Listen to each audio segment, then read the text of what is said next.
Assalamualaikum warahmatullahi wabarakatuh. Ketemu lagi dengan Miss Nina dalam pelajaran prakarya kelas 7. Hari ini kita akan membahas tentang kerajinan serat dan tekstil. Oke, bagian 1.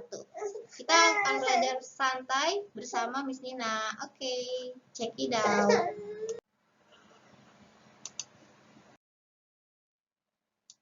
Oke, kita kali ini akan belajar tentang serat dulu ya. Apa itu serat? Serat adalah material yang berupa potongan-potongan komponen yang membentuk jaringan yang memanjang yang utuh. Jadi bentuknya itu panjang.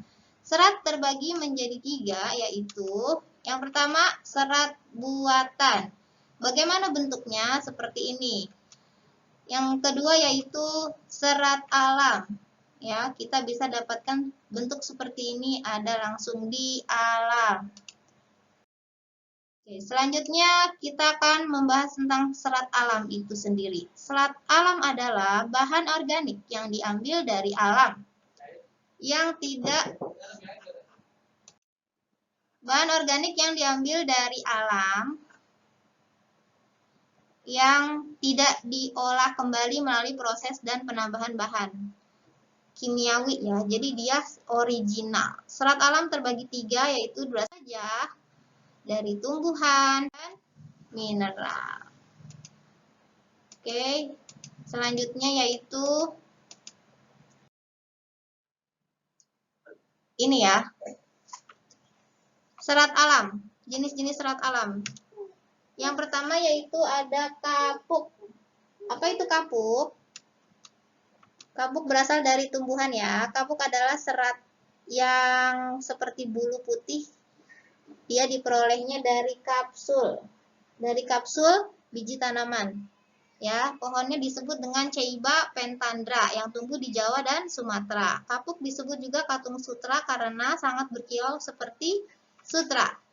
Karakternya, teksturnya lembut, halus, berkilau, cepat kering bila basah, seratnya pendek-pendek, dan tahan kelembaban. Oke, selanjutnya kita akan membahas tentang eceng gondok. Apa itu eceng gondok? Eceng gondok itu asalnya dari tumbuhan ya, salah satu jenis tumbuhan air yang mengapung. Dia disebut dengan gulma. Kenapa gulma? Karena disebut dengan tanaman yang mengganggu gitu ya. Karena dia cepat tumbuhnya di wilayah perairan. Karakternya yaitu mengapung di air, tingginya biasanya 0,4 sampai 0,8 meter, tidak punya batang, tangkai daun menggembung dan akarnya serabut. Kenapa serabut? Biasanya di wilayah perairan itu tanaman-tanamannya itu berakar serabut ya. Oke, next selanjutnya kita membahas tentang ini apa? Iya, betul sekali. Ini daun pandan. Daun pandan biasanya berasal dari apa? Tumbuhan. Biasanya kita temukan di pantai-pantai ya, kayak gini. Karena dia agak berair-air gitu. Baunya wangi, memiliki daun yang menyirip. Next. Selanjutnya yaitu jenis apa lagi? Serabut kelapa atau sabut kelapa. Berasal dari tumbuhan pohon kelapa. Karakternya kasar, serat, kandungan iklim lebih tinggi. Next, yaitu pelepah pisang. Pelepah pisang dia biasanya kita temukan di bagian pohon pisang ya, di bonggolnya itu ya. Biasanya di sini juga sama ya, kayak orang-orang menyebutnya dia ini hanya mengotori kebun, padahal pohon pisang itu sangat bernilai tinggi untuk kerajinan. Karakternya gimana? Lunak atau lemah, yaitu lembek, berair, ya, berserat, dan bergetah. Next yaitu jenis-jenis serat alam, yaitu kapas tumbuhan. Berasal dari tumbuhan. Kapas ini biasanya ditemukan di biji buah kapasnya. Ya, jadi dia itu seperti halnya kapuk sama, tapi beda pohon.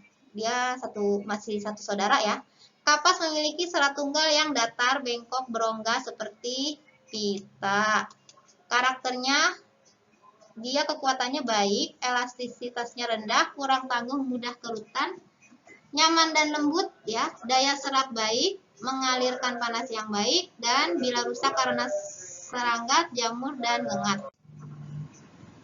Oke, selanjutnya lemah terhadap sinar matahari. Oke, ini apa? Pohon linen. Pohon linen apa lenan? Pohonnya namanya lenan, tapi ketika seratnya sudah diubah, dia menjadi linen, terkenal dengan linen ya. Karakternya, dia kuat ya, tidak elastis, dia nggak lentur gitu, nggak bisa ditarik. Relatif mulus, daya serap tinggi, konduktor panas yang baik. Jadi kalau linen ini buat baju, dia akan menyerap keringat. Konduktor panas yang baik, berkilau, dan dia mudah rapuh. Rusak karena jamur, keringat, dan pemutih. Dan tahan terhadap kumbang karpet dan ngengat ya. Jadi cocok lah ya buat karpet-karpet begitu. Selanjutnya, ini dari serat tumbuhan atau hewan. Bulu domba atau wol? Iya, ini dari hewan. Ya, ini dari hewan ya. Lalu apa lagi? Dia memiliki karakter seratnya kasar. Serat terdiri dari protein, seratnya tebal, hangat ya, buat jaket ya. Elastis, higroskopis, mudah menyerap kelembapan. Oke, hangat, tahan terhadap listrik statis. Itu tadi tentang bulu wol ya. Sekarang lanjut. Ini apa disebut kepompong? Sutra, untayan lembut dan bersambungan yang dilepas dari kepompong ulat. Oke, dia berasal dari hewan. Karakternya gimana? Karakternya itu berkilau, dia halus, lembut, tidak licin ya, ringan, kuat, tapi kekuatannya akan hilang kalau basah. Elastisnya buruk, lemah terhadap sinar matahari, bisa rusak karena serangga, terutama kalau dia kainnya itu kotor, seratnya itu kotor.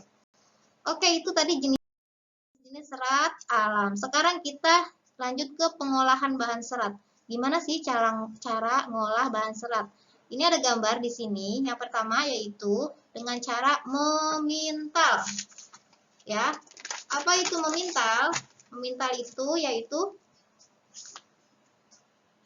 dia itu di serabut-serabut kapasnya itu dijalin untuk membentuk benang ya, yang saling melekat gitu ya, seperti Bapak ini ya, sedang memintal benang.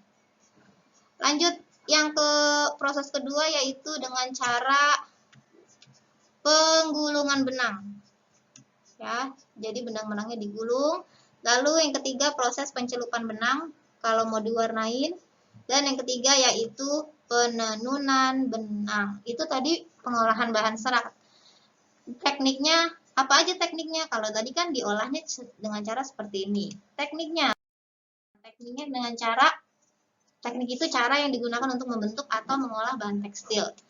Cara yang pertama ditenun ya, atau bisa juga dijahit.